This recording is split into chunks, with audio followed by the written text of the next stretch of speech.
Nos vamos a meter con el tema de inflación, ¿sí? Dos o tres datos que de esta hora recién mencionamos durante todo el día. 4,1 fue la inflación del mes de abril, número alto, y queremos mostrarte algunos datos de lo que más subió. Alimentos, sobre todo, indumentaria, es otro de los sectores que ha tenido una suba importante en el mes de abril, y transporte, ¿no? Los tres sectores que más han aumentado. La inflación acumulada en estos 12 meses es básicamente de 46%, ¿sí? Así que bueno, ahí ya estoy viendo a David Miazo, que es economista jefe de FADA. David, ¿cómo está? Buenas noches, gracias por atendernos. Buenas noches, un gusto estar conversando con ustedes. Gracias por estos minutos. Bueno, ¿qué se puede decir sobre los aumentos que se están hablando del pan puntualmente y otros productos y otros alimentos, ¿no? Que el gobierno ya está apuntando a productores agropecuarios o a empresarios, ¿no? Bueno, por supuesto que la inflación y en general los aumentos de precios son un tema preocupante cuando alcanzan estos niveles, que vemos que no baja del 4%, las expectativas son de un piso de 46% para este año, y claramente es preocupante porque nos pega de lleno a todos los consumidores y le pega aún más a quienes tienen menos recursos debido a que gastan una mayor porción de su ingreso en alimentos. Así que claramente es uno de los principales temas de preocupación cuando uno mira la economía y la relación de la economía con la sociedad. Sí, parece difícil cumplir la proyección del 29% que tenía el gobierno, ¿no? Ya estamos en 4 meses en 17,6, o sea, casi 18% de inflación. Sería raro que esto ocurra. ¿Podemos mostrar en pantalla la distribución de los precios y básicamente la cantidad de impuestos que se paga? Mira, por ahí, David, lo puedes explicar mejor, ¿no? Pero ahí en pantalla estamos viendo, por ejemplo, cómo se compone el precio de pan, ¿no? 13% trigo, 5% el sector de molinero, 60% la panadería y 22% impuestos. Exactamente, este es un estudio que nosotros hacemos cada 6 meses y que tratamos de mirar cómo participan los distintos eslabones para mostrarle al consumidor, para que sepamos qué pagamos cuando compramos un kilo de estas cosas. Y ahí me gustaría resaltarte de esta imagen dos datos. El primero es la participación del trigo con un 13%, que es una participación relativamente baja respecto a lo que por ahí se dice o se piensa que es lo que representa el trigo sobre el precio del pan. Uno cuando mira que es un 13%, un aumento muy significativo del precio del trigo termina en realidad teniendo impactos muy Pero el marginales. ministro Culfas, el ministro de Producción, dijo que era un... No sé cuál es la palabra que usó, pero como que no era una buena noticia la suba de precio de los granos, ¿no? De los commodities.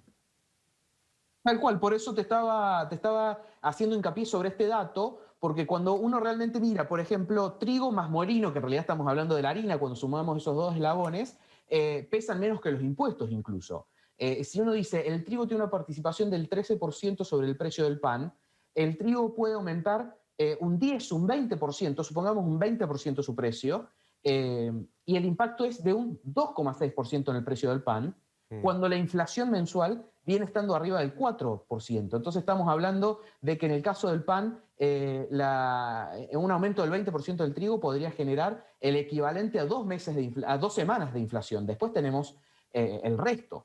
Entonces justamente esta es una de las cosas que queríamos resaltar con este informe, que por ejemplo en el caso del trigo y el pan es el 13%, en el caso del maíz en la carne es el 11%, en el caso del maíz en la leche es casi el 7%. Entonces, en realidad terminamos viendo que los granos tienen relativamente poca incidencia en los precios finales, y eso también lo podemos comparar con nuestros países vecinos, Uruguay, Claro, Brasil, sí, sí, Paraguay. sí, sí.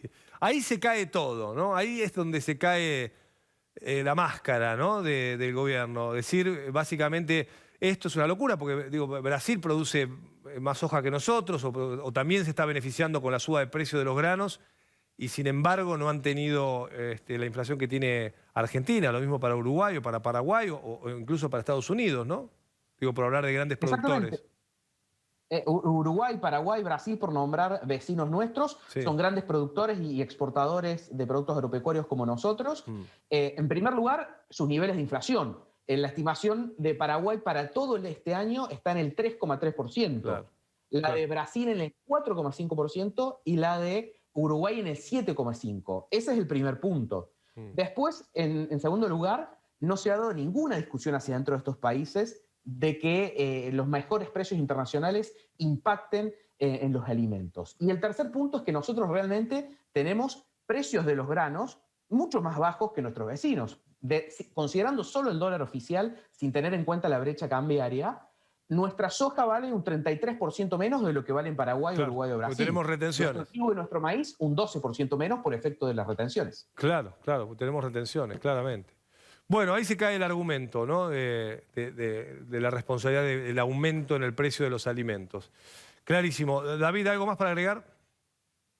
No, solamente agregar que los impuestos, que es un poquito el foco que pusimos en este informe, que básicamente, para redondearlo, en estos tres productos, pan, carne y leche, representan cerca de 1 de cada 4 pesos que pagamos, lo cual es mucho considerando que estamos hablando, ahí estamos viendo justamente el del pan, 29 pesos dentro del precio del pan que medimos para este estudio, son impuestos. Esto es mucho si consideramos que estamos hablando de productos de primera necesidad, que tienen mucho mayor impacto en los hogares de menores ingresos y con más miembros en la familia, porque gastan una mayor parte de sus ingresos en alimentos. Y después la contracara de todo esto, que es que esta gran carga tributaria después no la terminamos viendo en mejores servicios de salud, en mejoras en el nivel de educación, en mejoras en la seguridad, que esa también es otra discusión que nos tenemos que dar, un nivel de presión tributaria, un nivel de gasto público que después no se condice con la calidad de los servicios públicos que recibe la sociedad. La última, muy breve. Estas declaraciones que hicieron varios ministros o funcionarios del gobierno, digamos, van anticipando una nueva pelea, o sea, puede haber un nuevo aumento de retenciones y por eso están diciendo esto, o echándole la culpa al sector agropecuario de la suba de precios. Mira, preparando el terreno. Este gobierno cualquiera, ante un aumento de precios, puede tomar las medidas que efectivamente que hay que tomar e ir a las causas de la inflación, que están principalmente en el déficit y la emisión monetaria, o si el contexto político, porque además de un año electoral, etcétera, no se lo permite, solamente puede actuarse sobre las consecuencias, que son los aumentos de precios. Claro. Entonces, estas consecuencias, actuar sobre estas consecuencias, ¿qué es? Acuerdos de precios, más o menos por las buenas, controles de precios, más o menos por las malas, e intervención de las exportaciones y aumento de derechos de exportación. Digamos, cuando uno... Claro. Por decisión o por contexto político no quiere ir sobre las causas, le quedan estas muy pocas alternativas que uno sabe que son malas, pero son una de las pocas herramientas que el gobierno termina teniendo a mano, y por eso en el sector agropecuario, por ejemplo, hay bastante preocupación porque cada vez que sube la inflación, sube el peligro que el gobierno intente aplicar este tipo de medidas. Gracias, David. Un saludo muy grande, muy amable.